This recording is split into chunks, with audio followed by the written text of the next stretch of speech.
अस्सलाम वालेकुम friends, welcome back to my YouTube channel. कैसे हैं आप सब? उम्मीद है सब खैरियत से होंगे। अल्लाह ताला आप लोग की खुशियों को सलामत रखे। तो आज के व्लॉग में मैंने बनाया सोनू के लिए उसका स्पेशल खाना, क्योंकि कभी अपने लिए बिरयानी, कभी अपने लिए चिकन, कभी कुछ ना कुछ बनाती, लेकिन आज मैंने सोनू के लिए उसका खाना बनाया। और इस खाने को बनाने के लिए इसने मुझे इतना तंग किया, जैसे नॉर्मली हालांकि मुझे इतना तंग नहीं करता, रहता है किचन में ही है, लेकिन आज इसने मुझे बहुत तंग किया अपने खाने। तो इस व्लॉग को एंड तक ज़रूर देखिएगा। मैं आपको बताऊंगी मैं सोनू को खाने में क्या क्या चीज़ें देती हूँ। तो यहाँ पे इसने ले लिया था मेरा स्लीपर, और ये स्लीपर दे नहीं रहा था। इसने फुल मेरे साथ आज फ़ाइट की है कि मेरा स्लीपर देना ही नहीं, चाहे जो मर्ज़ी हो जाए। लेकिन खैर इसका तो काम है तंग करना। ये यकीन करें मेरे दो बेटे एक साइड पे, लेकिन ये तीसरा मेरा काका एक साइड पे बहुत बहुत तंग करता है। ये अब इस्त्री की तार को लग गया, मतलब इसको ये भी डर नहीं है कि मुझे करंट लग जाएगा। खैर इसका काम है शरारतें करना। हम चलते हैं किचन में और रेसिपी स्टार्ट करते हैं। रेसिपी के लिए हमने लेना है चिकन। चिकन मैंने मिक्स लिया हुआ है, हड्डी वाला भी है और बोनलेस भी है। ये पाव है, अगर आप चाहें तो खाली हड्डी वाला ले सकते हैं। ये ले लिए चावल। चावल हैं आधा गिलास, जिसको मैंने भिगो के रखा हुआ था। ये चावल आप साबुत ले लें, टोटा ले लें, जैसे मर्ज़ी ले लें। आलू लेने हैं 3। आप चाहें तो इसको छिलकों के साथ भी कट कर सकते हैं, लेकिन चाहे तो बगैर छिलकों के भी कर सकते हैं। ये देख लें, इसको मैं अभी कमरे में छोड़ कर आई थी कि वहाँ खेल लेगा, लेकिन नहीं, ये नहीं बैठा। इसको पता है कि खाना बना रहे हैं और मैंने खाना ही खाना है। ये मतलब अब भी मुझे कह रहा है मेरा स्लीपर बस उतार के दे दो, ये काम है इसके। चलें यहाँ पे मैं आलू को कर रही हूँ कट। अच्छा, ये जो फूड मैं बना रही हूँ और जो मैं इसको खाने में क्या क्या देती हूँ, आगे जाके मैं आपको बताऊँगी। ये वीडियो, ये व्लॉग हर उसके लिए है जो चाहते हैं कि हम कैट रखें, लेकिन सिर्फ वो ये सोच के नहीं रखते कि नहीं उसका फूड बहुत एक्सपेंसिव होता है, उसका खाना बहुत एक्सपेंसिव है, उसकी वैक्सीनेशन बहुत एक्सपेंसिव है। ऐसा कुछ नहीं है।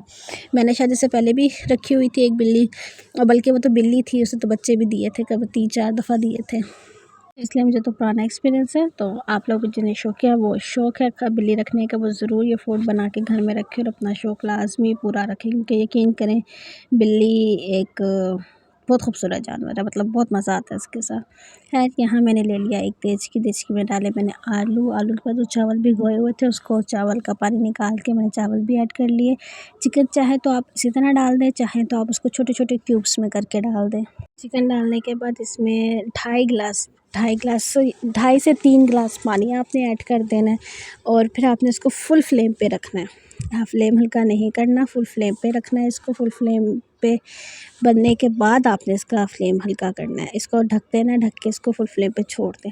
उसके बाद इसको देख लें, 2 मिनट बाद जब आपने इसको खोल के देख लेना है, ढक्कन हटा के देखना, तो फिर ये इस तरह बॉयल आना शुरू हो जाएगा, मतलब इसकी यखनी निकलना शुरू हो जाएगी। तो फिर आपने अपना फ्लेम हल्का कर देना है, ताकि हल्के फ्लेम में ये, क्योंकि हमने इसको गालना भी है तो इसलिए।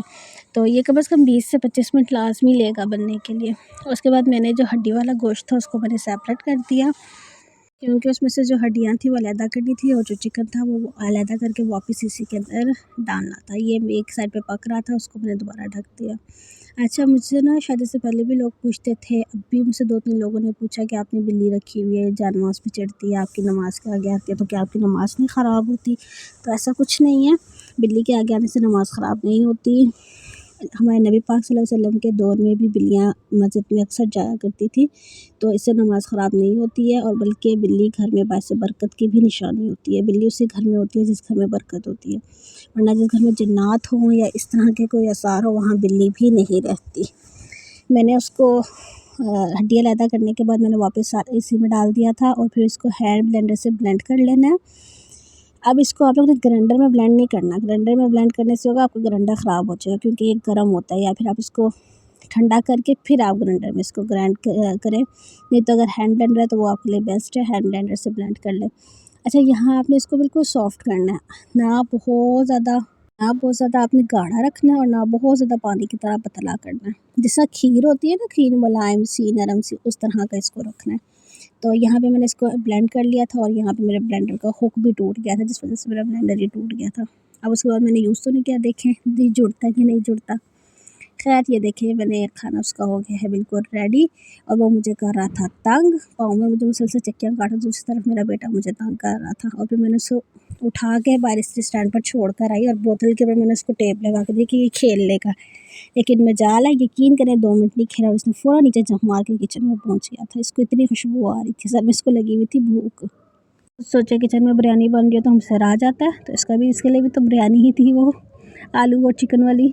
तो यहाँ पे मैंने सोनू के खाने को रूम टेम्परेचर पे ठंडा कर लिया है और फिर साथ में उसको कलेजी भी देती हूँ, लेकिन कलेजी को मैं बॉईल करके और छोटी-छोटी क्यूब्स करके मैं उसको कलेजी देती हूँ। तो आप चाहें तो इसकी यखनी भी निकाल सकते हैं कलेजी की, लेकिन ये आप लोग की कैट पे डिपेंड करता है कि वो कैसे खाती है। तो मेरी मानो 4 महीने की है तो वो कच्चा मैं उसको नहीं डालती, अभी बहुत छोटा है वो, तो मैं इसलिए उसको हमेशा छोटे-छोटे पीस करके बॉईल करके डालती हूँ। तो यहाँ हो गया सोनू का खाना तैयार और उसको मैंने दे दिया खाना और उसकी खुशी की इंतहा नहीं थी, उसने फटाफट अपना खाना खाया। तो ये था आज का व्लॉग। उम्मीद करती हूँ आपको व्लॉग ज़रूर पसंद आया होगा, तो चैनल को सब्सक्राइब, लाइक ज़रूर कीजिएगा और बेल आइकन को प्रेस करना ना भूलिएगा। अल्लाह